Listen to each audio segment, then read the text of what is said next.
Traffic sergeant দেখা যায় কি যে ওই যারা বড় লোক টাকা পয়সা আছে এরা দেখেন রাস্তার পাশে ওই মনে করেন ধানমন্ডি সাথে এসে পুরা রাস্তা ওই গাড়ি পার্কিং করে থাকে, এদের কোনো সমস্যা হয় না। আমরা রাস্তার সাথে একটু দাঁড়াইলেই আমরাকে ধরে মামলা দেয়।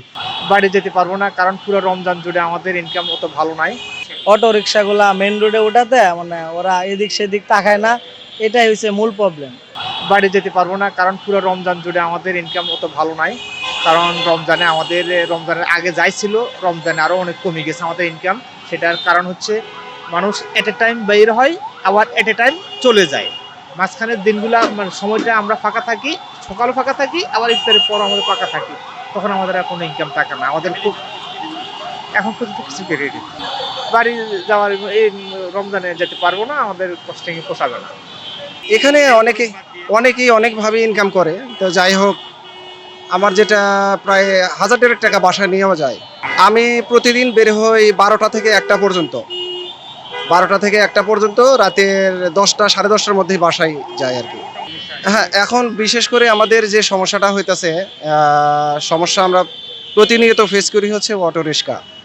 অটোগুলোর কোনো ট্যাক্স টোকেন নাই, কোনো ড্রাইভিং লাইসেন্স নাই, তাদের কোনো প্রাতিষ্ঠানিক যে শিক্ষা ট্রেনিংয়ের ব্যবস্থা এগুলো নাই। ট্রাফিক সার্জেন্ট দেখা যায় কি যে ওই যারা বড় লোক টাকা পয়সা আছে এরা দেখেন রাস্তার পাশে ওই মনে করেন ধানমন্ডি সাথে এসে পুরা রাস্তা ওই গাড়ি পার্কিং করে থাকে, এদের কোনো সমস্যা হয় না। আমরা রাস্তার সাথে একটু দাঁড়াইলেই আমরাকে ধরে মামলা দেয়। তাছাড়া গুলিস্থানে গেলে পুরা রাস্তায় দেখা যায় কি যে ওই মানে দোকানপাট দিয়ে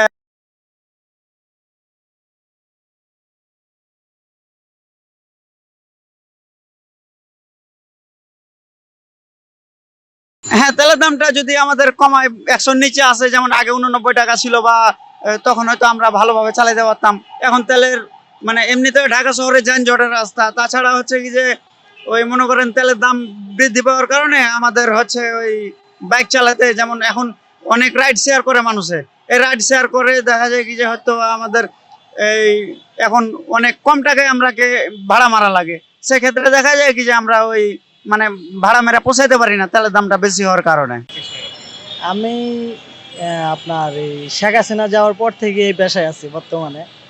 কারণ আগে একটা চাকরি করতাম, ওই চাকরিটা ছেড়ে দিছি, এখন এটাতে আছি। মোটামুটি ভালোই আছি, উপরওয়ালা ভালোই রাখছে মোটামুটি। আমি আজকে বেরোছি 10:30টায়। জি, সকাল 10:30টায় বেরোছি। এখন পর্যন্ত আপনার মোটামুটি 2200 টাকার মতো হয়েছে। 2200 মানে 2200 টাকা। না, এখন ট্রাফিকটা ডিস্টার্ব করে না, এখন আপনার অটোগুলা বেশি ডিস্টার্ব করে। অটো রিক্সাগুলা মেন রোডে উঠাতে মানে ওরা এদিক সেদিক তাকায় না, এটাই হচ্ছে মূল প্রবলেম।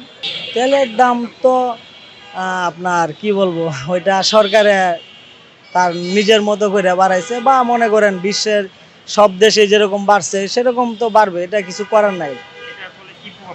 এটার ফলে আপনার যাত্রীদের উপর প্রভাবটা পড়ে, আমাদের মানে নিম্ন আয়ে যারা তাদের উপর সেটার প্রভাবটা পড়ে।